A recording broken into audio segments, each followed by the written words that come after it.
Is this okay here? Should I? That's fine. Okay, so you're not sitting. Oh, okay, so you're sitting here. Is that okay? Yeah.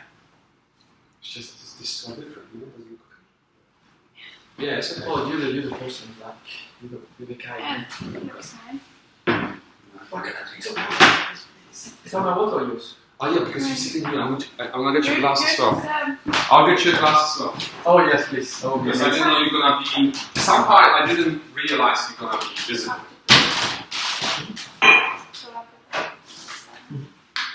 Quindi quello è stato il tempo ora.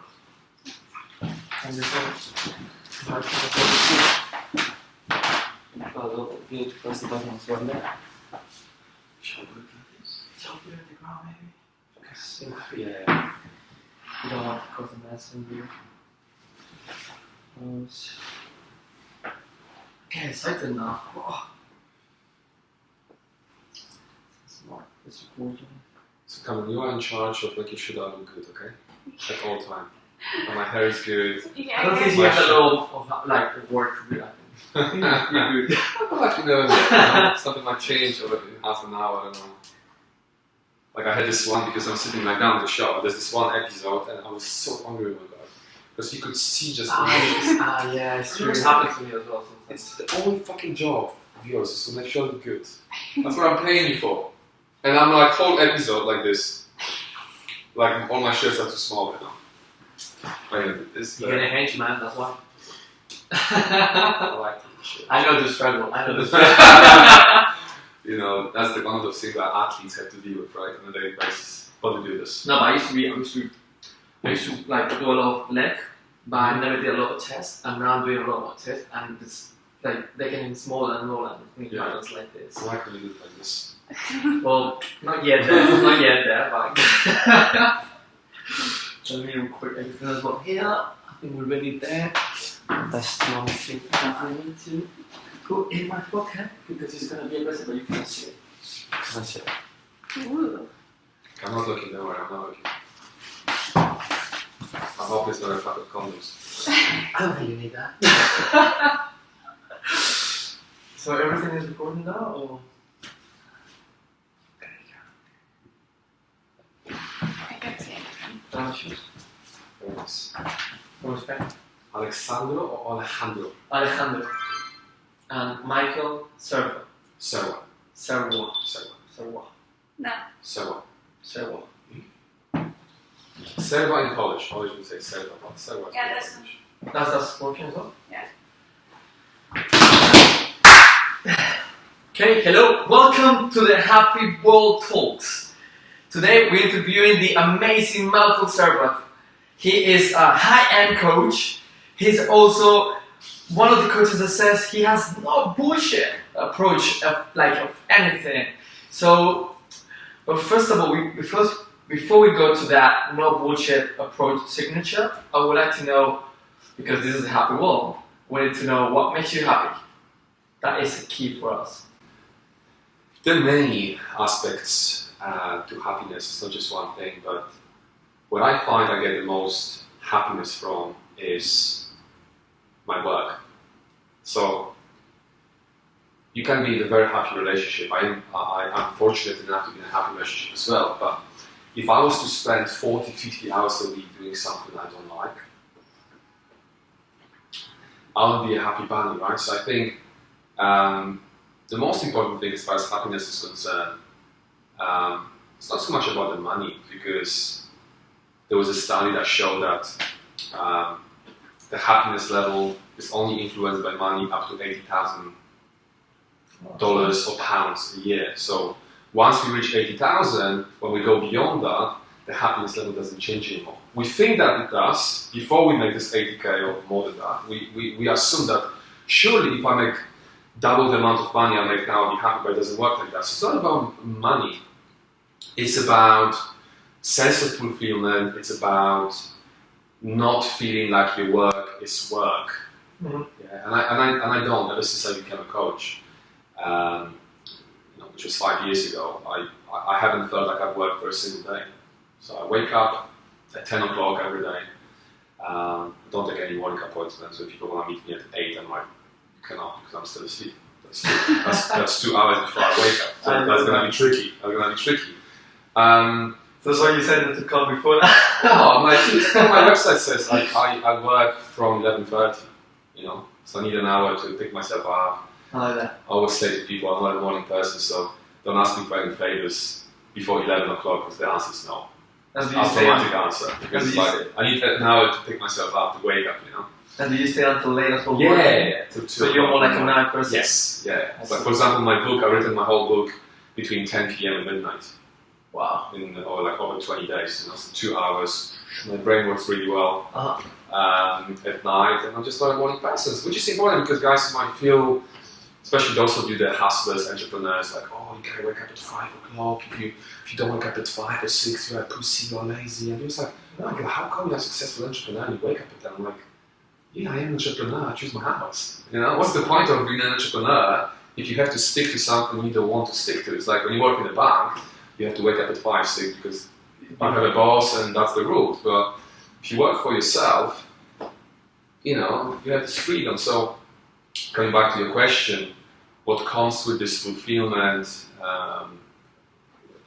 kind of professional fulfillment, is the sense of freedom as well. The freedom of waking up at whatever time I want to wake up to, a freedom of doing what I love to do, a freedom of doing it only with people that I want to do it with. Mm-hmm. Something that you get when you get established. You can be more picky with your clients, etc. And I know that big part of me loving coaching so much is because I only work with people that I love. Of course. I don't work with people that I wouldn't want to spend time with if I wasn't getting paid for it. Mm-hmm. Yeah. So if any of my former clients ask me for a catch-up, I'm looking forward to it, and I'm not thinking, maybe I can sell them more coaches. Just no, I'm looking forward to meeting them on a human level.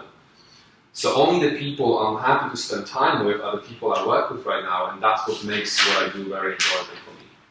So to answer your question, it's professional fulfillment followed by personal relationships.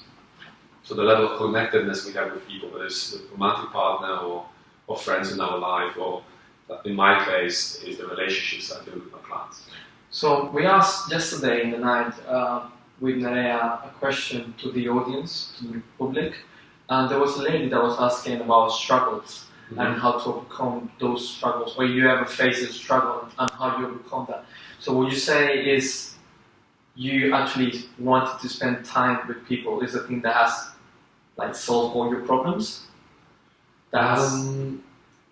No, because what solves all the problems? No matter what you do and how much money you make and who you are in a relationship with, if you are in a relationship at all, you'll always have problems. Some sorts of problems. But I realize that my problems are very relatively small compared to other people's problems at this time. My problem is that my girlfriend has been away for 2 weeks now, and it's like, and then you listen, somebody goes to war for a year, and they kill him, and that's a fucking problem to the family. Yes. It's not me whining, I'm just my girlfriend, So there are certain things that you have to deal with. No, I'll just give you one example of a tiny thing, but big for me. There are certain things you have to deal with no matter what you do, and nothing can really solve it. You see, I said nothing can really solve it except for getting yourself as busy as you can. Because you see, the thing about human brain is that, human mind is that, it's designed to solve problems. So when you don't solve the actual problems, such as helping a client, solving some IT problem if you're in IT or whatever, if your mind is not occupied solving a real problem, it will create some problems to solve. That's funny. Yeah. So in my case, Monday to Friday, Monday to Friday, I'm fine because I'm busy.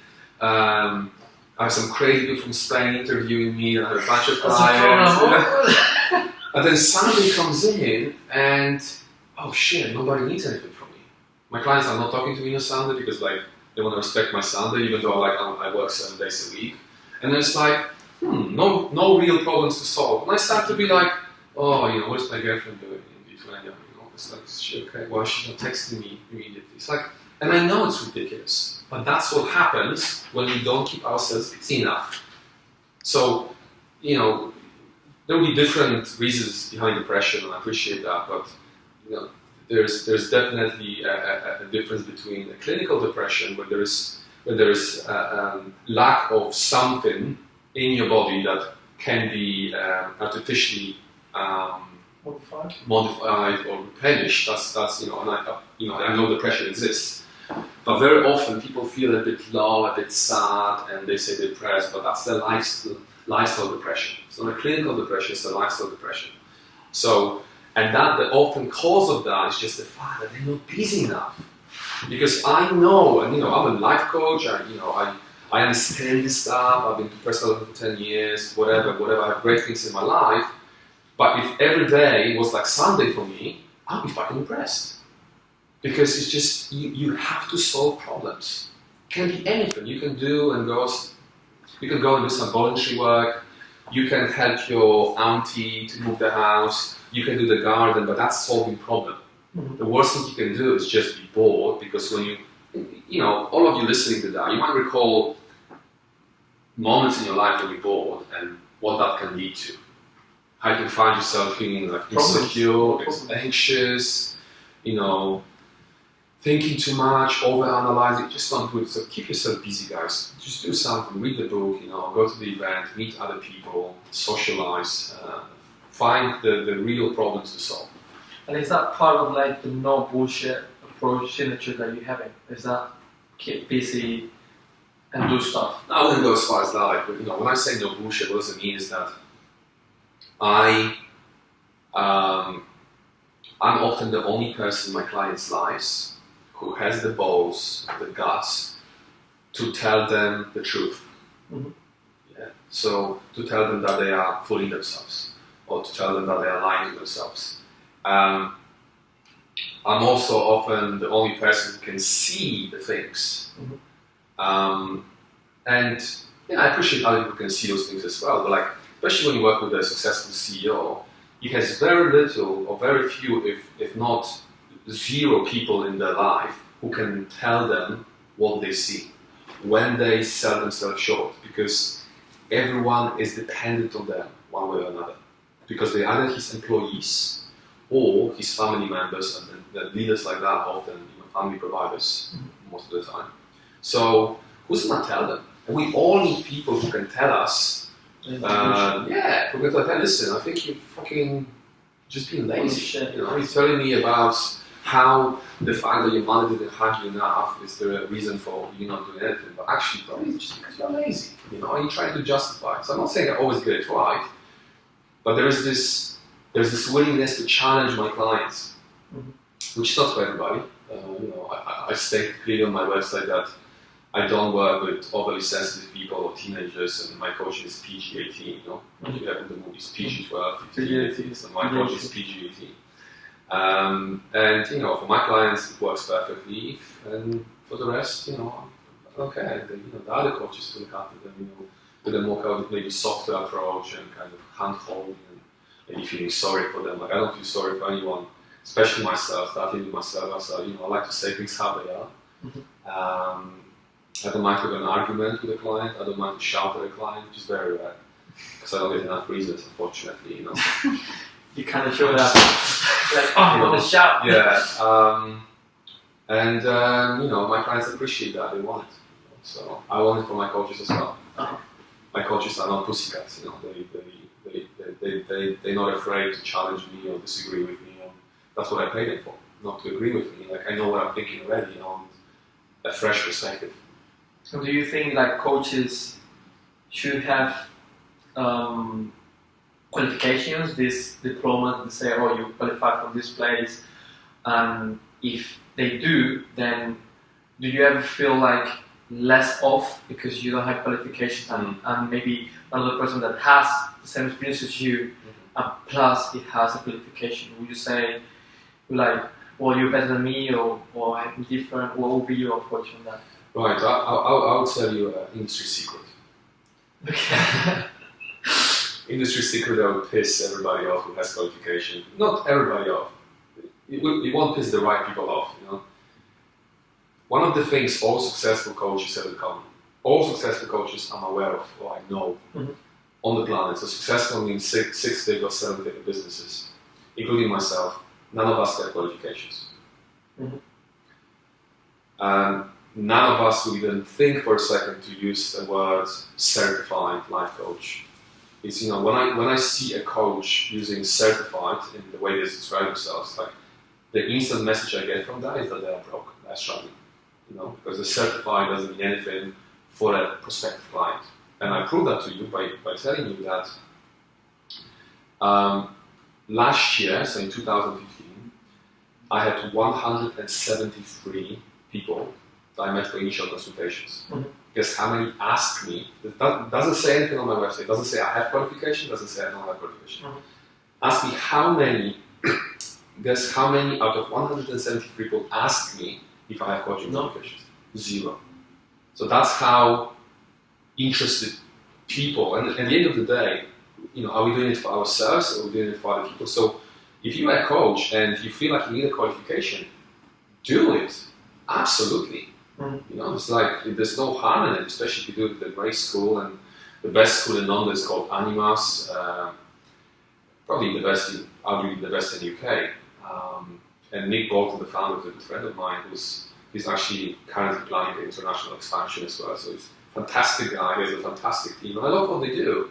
But to answer your question, no, you don't need a coaching qualification to be successful. Can it help you to be a better coach? Of course. Can it help you to grow a successful coaching business? Absolutely not, because the coaching qualification is about coaching, and being successful as a coach is about business of coaching. Mm-hmm. And only when you combine the two, you can be very successful. And ultimately, to become a great coach, just like to become a great surgeon or lawyer, you need the experience of coaching. Mm-hmm. So we get our experience by coaching, doctors or surgeons by performing surgeries, and the lawyers in a courtroom. There's no shortcut to that. You can spend 10 years studying the theory of something, but ultimately, only when you start to apply that knowledge, you learn. And in my case, I had a sense from the beginning that I don't need a coaching qualification, because when I discovered coaching, it just felt so right. When was that? It was 2010, and I was watching one of the Tony Robbins videos in my bed, on my lap, on my laptop. And I don't know what he said, whether he said anything particular, but just seeing him on the stage, something clicked, and I thought, this is what I want to do. Not so much speaking, I do lots of speaking, but I saw him on the stage, and I thought, that's what I want to do. This is my life's purpose. I just felt it so fucking strongly that for 2 nights I couldn't sleep properly. I was so excited. I told everybody in my life about it, like all the closest people in my life, including my mother. I recommend a coach for. Yeah, and every single person said to me, wow, this makes perfect sense, this is so real. Even people who didn't understand what coaching was, they had a sense when I was trying to describe what it is, and even I didn't really know what it was at the time. How would you define it? Well, the definition that I use, which is from a coaching federation, which is the simplest way of describing it, is coaching is about helping people to identify and achieve their personal and professional goals. Great. Yeah. So you come to a coach with a goal, whatever the goal is: losing weight, making more money, growing a business, gaining a relationship, getting more days, getting more confidence, loving yourself more, being more motivated, having better work-life balance. The list goes on and on and on and on. And usually, typically, it's not the one, it's a combination of things that people come to me with, or come to coaches with. So you create a list, and then we work on those goals one by one throughout 3, 6, 12 months. I mean, every coach will work differently as well. But in a nutshell, it's about helping people achieve their goals. And sometimes we need to identify them first because they're not clear. Sometimes they are clear, so it's a bit easier. But in a nutshell, it's about that. It's a very straightforward process. Think about having conversations with someone, having a regular conversation with someone that over a period of 3 months lead to a transformation or lead to a dramatic change. It's incredible, because all we do is talk. And would you say that is the definition of high-end coach? Or what's the high-end? The reason I call myself a high-end coach because of the fees that I have. So I'm on the higher end of the market in terms of my fees. That's why high-end. Yeah, it doesn't mean that the only people I work with are super achievers, multi-millionaires. I work with people like that as well, but right now I have 2 clients who are 21.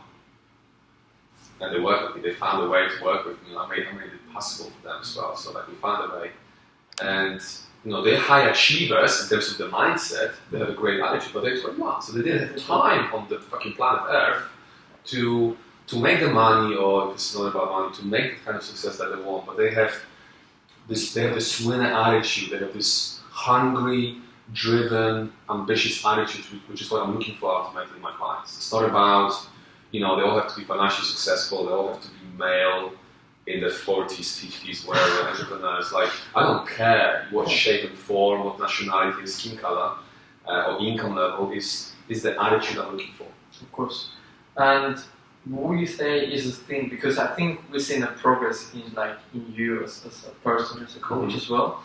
So what would you say is the thing that has made you who you are right now? So who has built the microserver of today? If someone has built it, of course, if it's just you then. Yeah, okay, so one thing, so my background is very modest. I grew up in a very average, normal family in Poland, on the 7th floor of the communist building, a tiny little flat, sharing a room half the size of this room with my sister for 18 years, my older sister.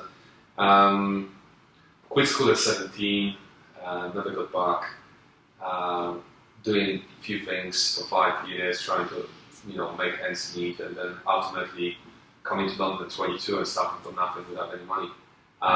But one thing I always had going for me was this belief that I'm destined for greatness. I'm destined for great things in life, and I always was a little bit different. I was a little bit more confident. Mm-hmm. I always been a little bit more not well-spoken, outspoken than my peers, and just a bit more curious and just a bit more crazy and brave. That would get me in all sorts of trouble with teachers and bosses. People would always either love me or hate me. So I would always divide people. It's never been like, oh, who's Michael? Like when you meet me, you remember me for good or bad, but you remember me. And if you don't, there's something wrong with you. You're a fucking life coach or something. So there was this hunger, like I'm gonna be great at something. So as I was telling you earlier before we started shooting, I'm a failed jazz trumpet player. So that was trumpet was the first thing that I thought I would become the best at. I wanted to be a white Miles Davis. And Miles Davis is like the biggest jazz trumpet player. Passed away in 1991. He's a Richard Branson of jazz. Someone that is widely recognized in jazz community. That didn't work out. I tell the whole story why it didn't work out in my book, by the way. So make sure you check it out. So that was from good to amazing. From good to amazing, yeah. So that was at the age of 17, and then it took me another 10 years to discover coaching as a career. And it's okay, I couldn't be the best in trumpet because of now I found coaching, and I can definitely be the best at coaching, which is what I'm working towards. So do you think that belief is the one that has made you successful for your career? I would say that's the most important thing. Because you see, you gotta have this belief, but if that belief, and what's belief is what the set of beliefs that we have will lead into the mindset that we end up having. So you can have any mindset you want. You can think that you are shit hot and can do anything and fly and whatever, but if it's not backed up by action, then you're just a guy or a girl with an amazing mindset, but that means fuck all in itself.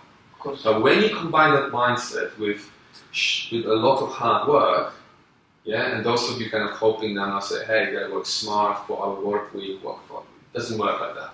Every single successful person I've ever met or heard about got there through working harder than the competition or the other people in the industry. There's no exceptions. So more hours. There's more hours, and of course you gotta work smart within those hours. And I'm not saying you can't have personal life, you can't have social life, no sex and parties for 10 years. That's not what I'm saying. But it's not even like how many hours you put in; it's what you put into those hours. And we all know the difference between working for an hour productively and working for an hour not productively, scratching your balls and being on Twitter and Facebook and Instagram at the same time. So But so it's not about working hard only. It's about working smart and working hard, but not just working smart. That's the laziest person. It's like, oh no, fuck this hustling. I'm just gonna go with the flow. And yeah, that's fine, but that will have a certain limitation. I'm not saying you can't make a living by just going with the flow and practicing law of attraction and just having positive thoughts. You will get somewhere with that. You'll get somewhere using pretty much any method. But I'm talking about reaching for sky. I'm talking about being the best. I'm talking about being top 1% or even 10% within your industry. You will get to work harder than your competition. Mm-hmm. When you look at even, and I work with artists as well, and when you look at the most successful artists as well, it's so easy to look at them and say, oh, okay, he or she's successful because they're so talented, But then, only when you take time, that's what I've been doing my whole life. Like, I've always been fascinated with success and successful people. So I would read the stories, I would read the biographies, I would read the autobiographies, I would watch documentary movies about it. And when you hear stories like, I'll give you an example, speaking of artists, Prince. Yeah, he passed away, I think, this year or last year. Last year, okay. So, obviously, incredibly talented artist. But what not many people know about is how he, and this is a story actually we're talking about Gary. Gary Vaynerchuk was sharing the story at some interview. Mm-hmm. And I was like, fuck, this is just incredible. How Prince was broke, like super broke when he first started. And I think it was in New York. He the only way he could get access to the recording studio was by being a janitor, a cleaner in the studio. So during the day, he would be cleaning the toilets in the fucking studio. So at night, when nobody was using it, they would let him use it. So I'm asking you, those of you listening, how many of you are prepared to make this level of commitment? Because I built both my business and I got my dream girl through that level of commitment. Mm-hmm. Through equivalent of what Prince did, Because even if I lost everything right now, even though I experienced a certain level of whatever luxury in my life, if I was to lose everything and I had to start from scratch, I would have no problem cleaning fucking toilets to get that. I would have no problem chasing another girl for a year and a half, like I chased my girlfriend to get a first date, because that's what hustlers do. If you really want something, you will find a way. If you don't, you will find a fucking excuse. You're gonna talk about economy, you're gonna talk about, how your parents didn't love you enough, how, you went through a difficult breakup, and how, you have addiction to gambling or porn or shit like that, But this is all excuses. No matter how you package it, how fancy you're gonna make it sound, because you have this creative, intelligent brain, and you can come up with this, creative stories. It's still an excuse. Mm-hmm. If you want something, you will find a way, and the time won't be an issue. Nothing will be an issue. Especially like when you really set yourself on the path, like I did. People will see if you are serious about something, whatever it is, whatever goals that you have. If you are serious about it, people will recognize you. Mm-hmm. People will recognize it, and once people recognize it, they'll want to help you, because everybody wants to help someone who is going to win anyway. Do you want to have the attitude of I'm gonna win with or without your help? Of course. Would you like to help me? I'm gonna win anyway. And it's like, this person is just going for it. I want to help them. Like, there's something about humans that we like to help in general, but particularly, and I say that with my clients, even though they all pay, significant amount of money, whatever, I'm willing to go way beyond my job description for some of my clients. Mm-hmm. When I see that they are committed, when I see that I'm super driven, I will go, above and beyond to help them to get what they want. When I see that they are driven, and everybody else, like the clients that just come in and like, it's fine. Like, I will still help them, but I've noticed it's not the same level.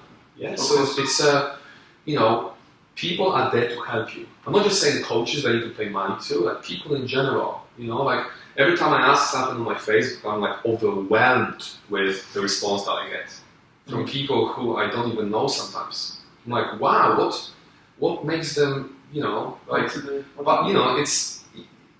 something that I mentioned is that they know, people on my Facebook know who I am in terms of my personality, in terms of my drive. So like they know I'm going all the way to the top. They can feel it. Because everybody I've met over the last 5 years when I was there, so Michael, what's your? And that was even when I was charging 20 pounds per session, 50 pounds per session. They're like, Michael, so what's your goal in coaching? Like the best, to be the best, and In the world. to be the. I say in the UK because. We have Tony Robbins, which Difficult. we have a little bit easier for myself. We have Tony Robbins. Don't call me a pussy, yeah. But we have Tony Robbins who charges $1 million for 12 sessions. Obviously, 20 years from now he'll be retired, maybe even earlier. He can retire any time. No, I don't think he's slowing down. Like one country, one continent at a time. For now, it's the UK domination. Once I get that in the next few years, I will think about the rest of the world. But for now, I'm comfortable with just UK. And I know for a fact, that there's not many people for me to beat. Even though I don't believe in a competition, like, whatever, but I still want to beat them. They're still going down. Of course. And so, where do you think the coaching industry is going? Oh my God, it's already widely recognized because that's when it started in California. Uh-huh. I had an example of that because I had a consultation 2 weeks ago with 18-year-old girl from LA. Mm-hmm. And I always ask people when they come for a consultation, like, how did you come up with this idea of coaching? I should like, no, like in LA, like it's like a common knowledge. I was like, how interesting is that, So it didn't surprise me, but at the same time, it made me feel good, and also it also made me feel very hopeful for the future of the industry in the UK. And I can see, even over the last 5 years I've been doing it, I can see how it becomes more and more of a kind of common knowledge. Yes. And you see, I have 2 missions in my life. And the first one is more selfish, is to be the highest paid life coach in the UK, and what comes with it is to be the best or one of the best. But something that goes outside of myself is to raise the awareness of life coaching industry in general. Mm-hmm. And the way I do it, first of all, by talking a lot about it and being very proud of being a life coach, etc. But also, I work with coaches on helping them to grow coaching businesses. Mm-hmm. So the Facebook group, and you guys here are coaching, look for the Becoming a Pro. A group on Facebook. We'll put some links as well. Yeah, it's free, and just basically I share content that can be useful for you. And it's all about, when I say I work with coaches, and I work with them on a one-to-one basis as well, a couple of apprentices for like 12-month apprenticeship programs at any given time. They became amazing coaches. When I work with coaches, what I mean by that is like I don't coach them on how to coach, because I have no interest in telling them how to coach. I mentor them, I guide them on how to build a coaching business, because when you think about it, what's better way to spread the awareness of coaching in general, of life coaching, is what's better way than by more and more coaches learning how to get clients, and then it's like we're gonna be growing like this, because more and more people will be coached, they will tell their friends how great it is, and their friends will get coaches, and next thing we know, the next 10 or 20 years, life coaching will be as common knowledge as personal training.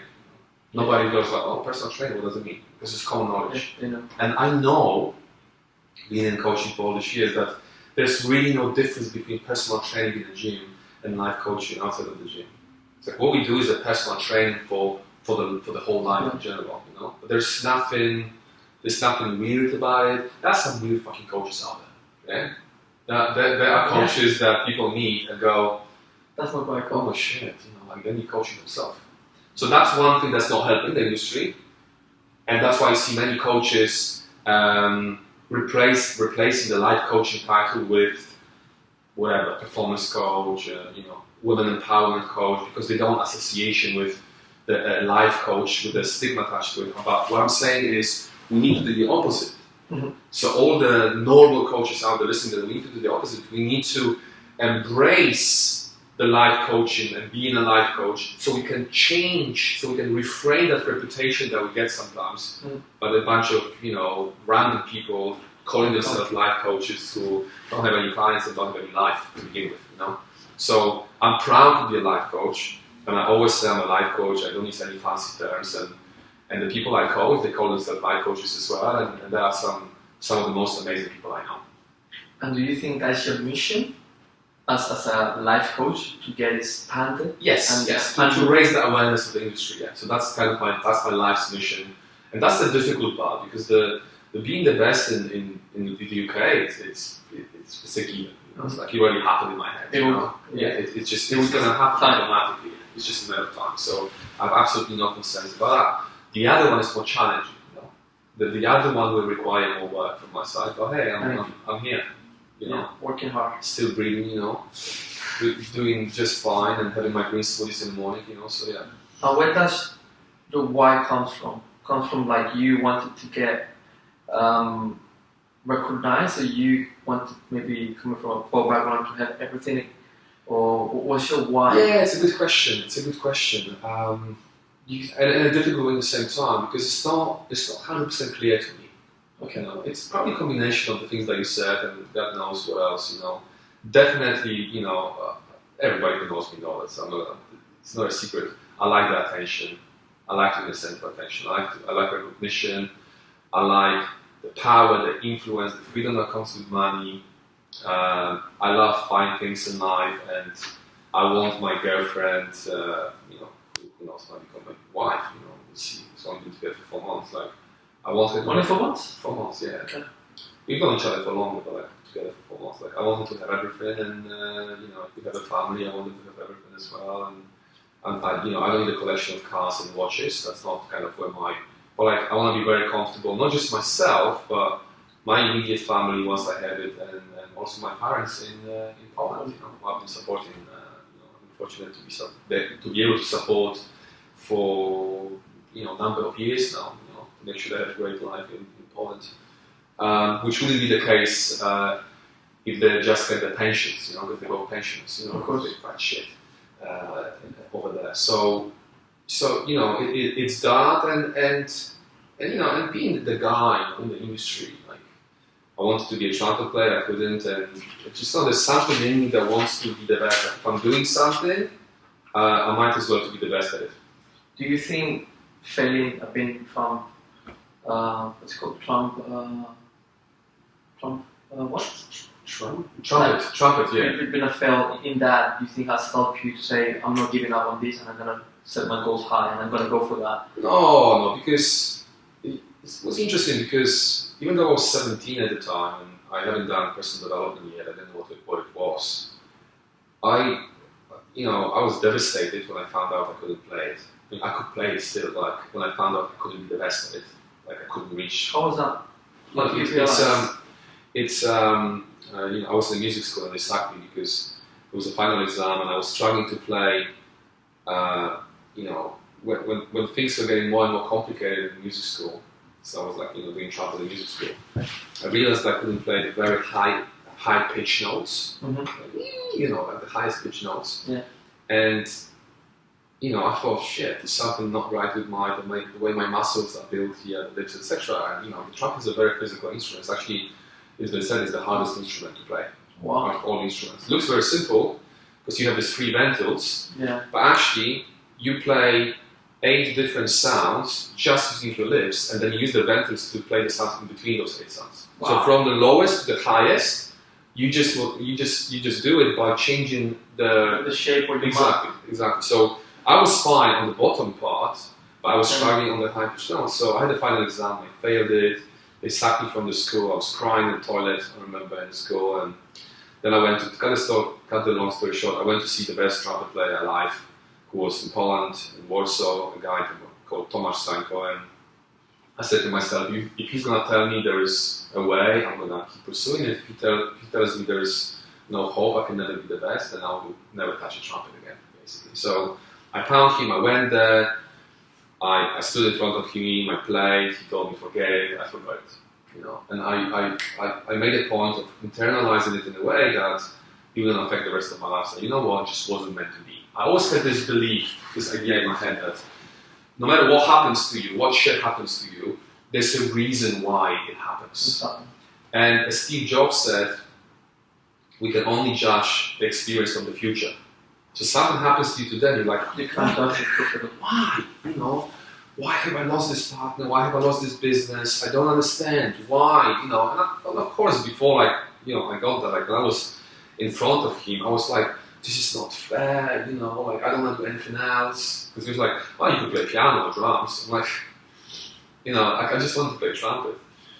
But then, you know, after a while, I was like, okay, you know, there's a reason for it. I'll keep doing other things, and then eventually I will find something else. And you know, like I said, 10 years later, I found coaching, which is just another way of expressing myself. So when you think about whether you play the instrument, you're an actor, you are in business, or then you have a job, whatever, it's just your way of expressing yourself. You know, artists, visual artists expressing themselves through oil and canvas, a musician through a music instrument. I express myself through coaching. And would you say, is that something that you would like to go back ever? Like maybe in 20 years, 10 years, when you like, I'm fed up of coaching now. No. Maybe you never live it, but you're like, would you go back? To what? Like trumpet? No. It doesn't Like it's back. That's it. Absolutely. Yeah, it's like you know, it's like, would you like to go back with your ex-girlfriends? Like, I only want my current one, you know, like I have respect for all my girlfriends, whatever. A few, you know, I'm 33, so, but no, it's a, you know, it's a past. It's a past, that's it, it's gone. And let's go back to the coaching again. So we know you're going to be in a coaching movie. Mm-hmm. So what can you tell? Why do we need a coaching movie? Yeah, so this lovely couple called Patrick and Kasia Wysłowski, are Polish as well, but they also left Poland a long time ago. They run an international body language academy, so they're kind of a coaching. And they came up with this idea of creating a movie that will basically show to people what coaching is about. So they gathered around 30 coaches. We flew to LA last year and they organized some clients for us, and we basically coached those people. They recorded that, and now they put these pieces together. And if everything goes well according to the plan, it's going to be ready for early next year. It's called The Leap. There's a whole website, so if you like Google the coaching movie or The Leap, you will see the trailer. Yeah, it's like, I'll be featured there. I won't have like a, massive 10 minutes because it's 30 coaches and it's 90 minutes. It's like just a minute or something, you know. But it's an interesting project, and they're really lovely people. I met some interesting coaches as well, being there, in America last year. So, that's exciting. Great. And in the process of coaching, what's the part that you like the most? What I like the most is the initial consultations. Yeah. When I meet people for that's the first time. That's free. Yeah, that's funny because this is the free part, Like, I love to meet people for the first time, and if I like them, and most of the people, because today my website is so specific and so unique in a sense that it will only attract certain people and will completely put away other people. I do get to meet people who are already kind of pre-filtered by my website. So very rarely I don't like the people I have consultations with, very rarely these days. So I told you last year there were 173 consultations, so a year before 191, so just under 200 people that I get to meet, interesting people that I get to meet every year. How cool is that? And then sometimes they say yes and they become clients, and sometimes they don't say yes immediately, but I like them so much that I work on them because I really want to work with them. And but whether they become clients or not, it's just great to meet them. And what do you think is the trend that you have, like, to accepting people? Is it being the president of whatever country, or having an amazing business, or having an amazing love? What do you think is the thing that triggers you most to like work with someone? It's none of those actually. It's nothing like that. I have 3 criteria when it comes to choosing my clients. Number 1 is are they committed? Yes or no. They're not committed. I don't care what they do. I'm not enjoy working with them. How do you know that? You can sense it. You can feel it. The way they speak, the way they show up. Whether they have a high energy and kind of they're really committed to a change. And you can be in a very bad situation in life, but you can still be committed to a change. So that's the kind of commitment I'm talking about. Sure. I remember I had a consultation here last year, and it was like a late afternoon. I appreciate that was 6 or 7 p.m. But like, she was talking to me. I don't remember her name. I'm gonna use it anyway. But like, she was talking, and she was like almost falling asleep. It's not when I was speaking, when she was speaking. I was like, are you kidding? She was just like tired of life, like bored. I'm like, there's no fucking way I'm gonna work with her. There's just no way. I don't care, because like, I need some energy, I'm not here to feed people with energy. I'm not a motivator, I'm a strategist, so I need your energy. So, but when you committed, that's the thing, when you committed, you have the energy that comes with it, right, as a package. So committed, inspiring, number 2, so they need to inspire me. And again, I can get inspired by someone, wanting to run for a president, which I have a client like that. That's inspiring. Which country? One of the South American countries. So he speaks the same language as you guys. But equally, I'm inspired by my 21-year-old girl client, female client, who wants to be a professional dancer. She's been dancing her whole life. She came from Bulgaria, completely different profile than the guy, But I enjoy working with both of them equally because it's not about the status from that. I don't get excited by things like that anymore.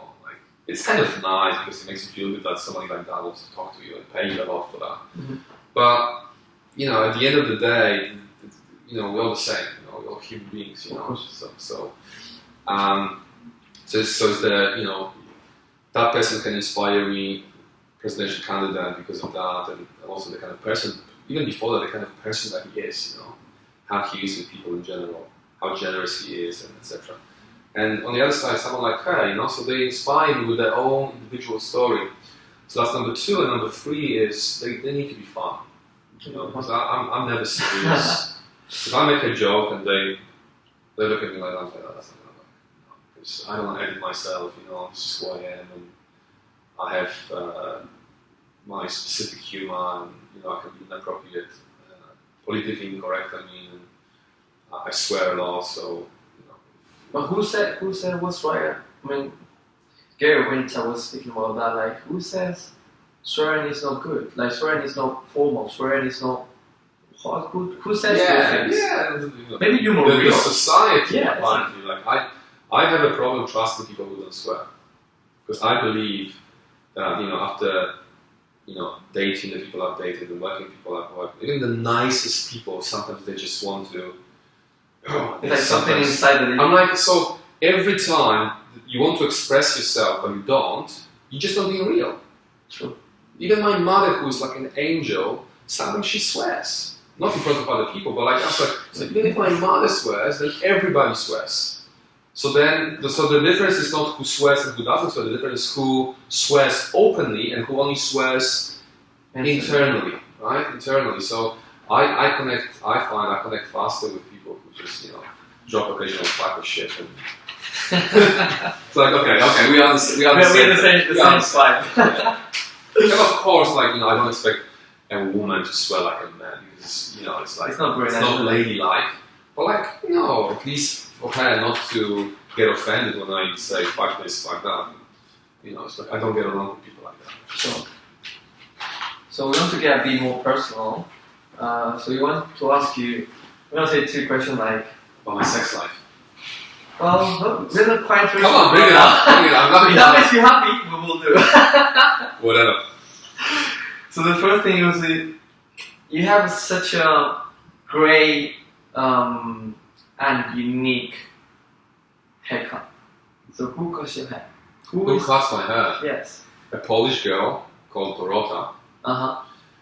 There's a barber shop next to my gym, so it's very convenient. But I've been getting the same haircut from different barbers for the last few years. I have a funny hairline.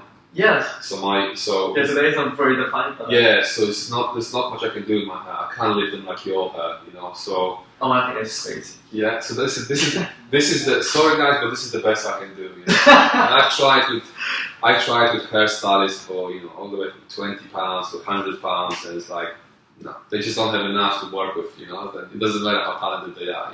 So. Okay. So that's it. That's where I am. So limited by the hairline. I think it's unique. I think it just really defines you. Like your pictures, for example, on your website, it's like, yeah, that's him.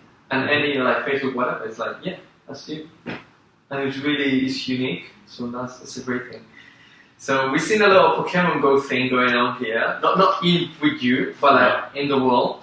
So I want to ask you, do you like your Pokemon? Do you have a favorite Pokemon? Nothing at all. I have no idea. I only read about this Pokemon as a kind of business phenomenon. It is. So from that perspective, I was interested in that in terms of, my experience of playing computer games of any kind was limited to a little bit of FIFA with a friend a few years ago, and I wasn't great at it. And playing a Game Boy. It was a Game Boy like when I was in primary school. So other than that, I never played computer games. Cool. Never on my device, on my computer, I never played any games. You said on one of the seminars, I think it was with Warren, I think it was, some of them that he did. You said that you really like Italy? Why is that? I don't know. Everything about it, the architecture, the food. I'm a very visual person, so for me, kind of the way things look is very important. And we've been to Rome with Olivia, with my girlfriend, for Easter. We had like a long weekend in Rome, and we just fell in love with that city and with ourselves at the same time. Well, it was just amazing with this little boutique hotel on the Colosseum and the food and just walking around, or like we went like a carriage with a horse.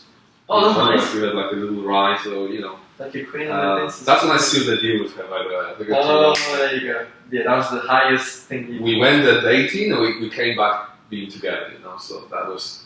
So guys, Rome is the place to take a girl to. I don't know, Paris would work as well, but it was perfect. It was a perfect weekend. Like I couldn't plan it any better.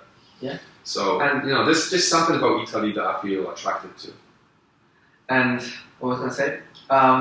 About love. Like, what do you think is love? What do you think is the thing that is different now? Yeah, so I think what you're talking about is like a romantic love, yes. Or love in general. Because you see, when I think love, I'm thinking you gotta love yourself, first of all. You gotta love what you do, second of all. And only from that place you should go out and look for love.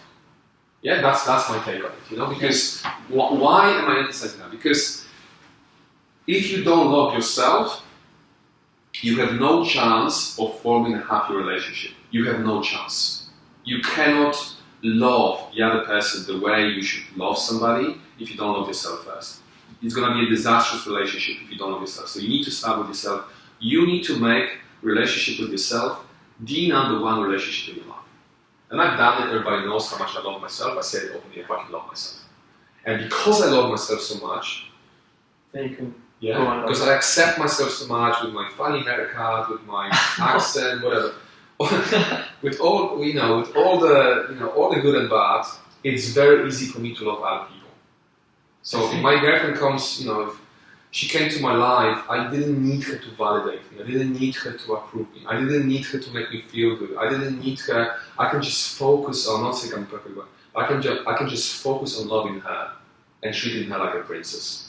Of course, that she is, like a queen, because I'm basically surrendering to that feeling, and I'm interested in giving more than I'm interested in getting, because I give myself enough. Yeah, and I'm not saying that I don't want her to love me. I don't want her to do things for me. Of course I do, but I don't need that for my happiness. So my happiness is independent on whatever people think about me. So start with the romantic partners, and then it goes, outside of it to other people as well. I'm not seeking validation. So, but then once you love yourself and once you love what you do, then there's still a gap in your life. So see, I believe as human beings we are designed to be with somebody. There are certain animal species, some birds, for example, they only meet to mate and then they fuck off and they do their own thing. We are not one of those species as human beings, so we need to acknowledge that. So any of you listening who said, "Oh, I'm fed up with dating," or "Men are shit, women are shit, I can't trust them," stop lying to yourself. Whoever tells me I'm happy to be single is full of shit. I don't believe anyone who tells me I'm happy to be single. Unless you just got out of a toxic relationship and you need 3, 6, 12 months to recover from it, that's fair enough. But if you've been single for 5 years, don't fucking try to tell me you're happy being single. Because we are just not designed to be single. So I was single for 4 years before I met my girlfriend, and I was fine, but throughout these 4 years, as a preference, I wanted to be in a relationship. Of course. But I just didn't want to be in a relationship with anyone because I love myself too much. Wow, if you love yourself, you're not going to be in a relationship with just the first person who shows you some interest. I was like, hey, I know what I want. I know what I can offer. I'm going to take my time to find the right person. Of course. And it took me a while, sure enough. But now I found it, and I embrace that every day. So there is this gap. Like you love yourself, have a great relationship with yourself. You will do something meaningful in your life. You're going to have some sort of purpose in life. Could be anything. Mm-hmm. Could be absolutely anything. But for you to have some purpose, but then you want to have this person to share it with. Mm-hmm. You want to have this person, not long distance. Like I could never be in a long distance relationship, for example. Like you want to live with that person. You want to be there. You want to share with them all your challenges and all the successes, etc. To have this complete life or this complete happiness, fulfillment, etc. Success in your life, as far as I'm concerned, you gotta be the right person as well. And is that something that that's one of the things in your life that you would say you're very grateful for having? Oh yeah, of course. And what other things would you say are you? Yeah, I'm grateful that the cliche that I'm healthy because I'm very healthy. I don't have any health problems that I'm aware of. I'm very grateful that I could find something I feel so fulfilled doing, which is coaching and personal development in general. I'm very grateful for my girlfriend.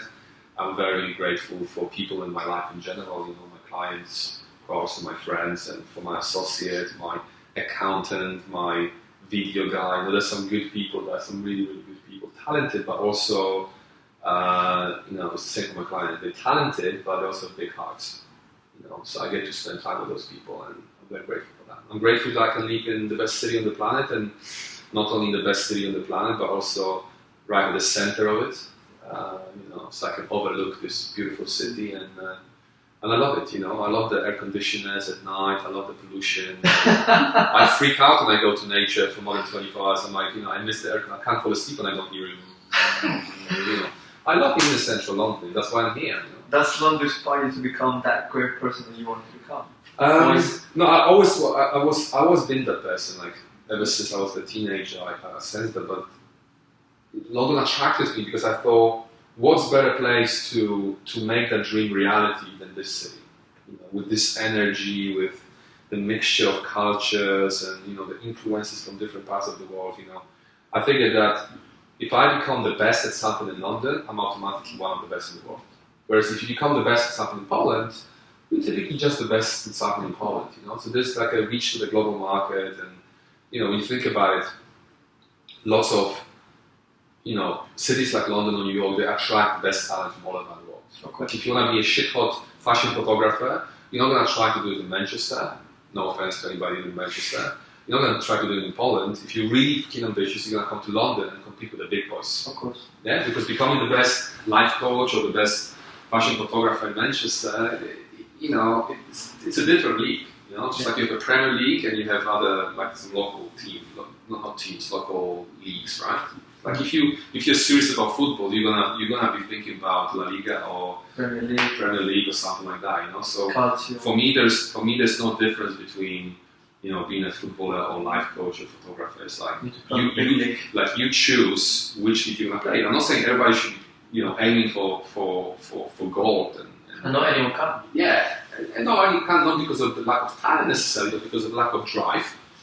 But I have absolutely no problem with people who are less ambitious than me. In fact, almost everybody I know is less ambitious than me because I'm just so obsessed with this pursuit that I have. But it doesn't matter. I don't judge people. I judge people, but not based on things like that. I judge them based on their attitude, based on how they treat other people, based on whether they are truthful or full of shit. Yes, I'm judgmental in that sense, and even with my clients, I'm full of shit. And that's judgment. What's the harshest thing you have said to someone that has been doing coaching with you? I'll give you there's a couple of lines that I use sometimes. One would be, okay, so when you're gonna stop fucking around and get serious. Or my favorite coaching question is I actually asked to a client recently, what would you do? So that was the decision he had to make. And I asked him, and he was trying to make that decision. And I asked him, what would you do if you were less of a pussy bag? Those are some powerful questions, you can ask, which is really kind of like real. And but it's also like the question is like how you made the question. Yeah. But it's not. It's not. I was calling one guy in the consultation with a loser, like I was shouting at him, because he was trying to tell me that it's just a difficult period. I was like, no, you're a loser. No, I'm not a loser. I'm just going. I said, no, you're a loser. And of course, I was doing it to break him. And I think I did by the look of it, because his whole body went from like sitting there comfortably, just being like this, like I broke him. But I knew what I was doing, and it's a risk that you take, Sure. And sometimes might not pay off, but like I'm willing to take those risks. Of course. Because I know my intentions. I know why I'm doing it. It's not to feel more superior, by calling someone the loser. I know why I'm doing it. To make them better. Yeah. And do you listen to someone right now? Do you follow someone that you like? This person is inspiring me a lot of things and thoughts. Always. This person? Always. When you meet someone who will tell you, hey, listen, I'm done. I know everything, then fucking hell, run away from this person. You're gonna be a sociopath or something. So I'm always learning. I'm learning from my girlfriend who's 22 years old. And hasn't done any personal development. 22. Yeah. So you can learn. She's more mature than you. Just kidding. Of course. I'm sure about it. Everybody's. She's older. I'm willing to learn from anyone who has something to say to me, and I have my coach